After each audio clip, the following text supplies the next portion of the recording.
共计较，推开窗门迎接晨曦到，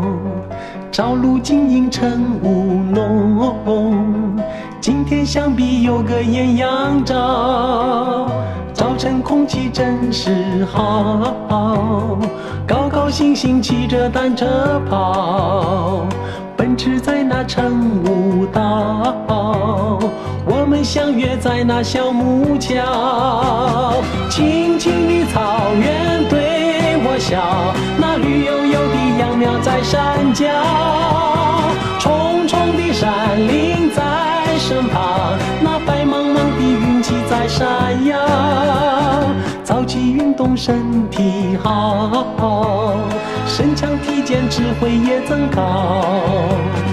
奉劝大家要起早，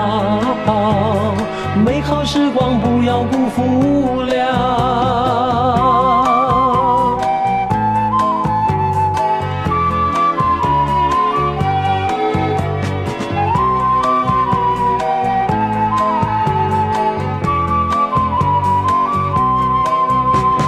青青的草原对我笑，那绿油油的秧苗在山脚，重重的山岭在身旁，那白茫茫的云气在闪耀，早起运动身体好，身强体健智慧也增高，奉劝大家要起早，美好时光不要辜负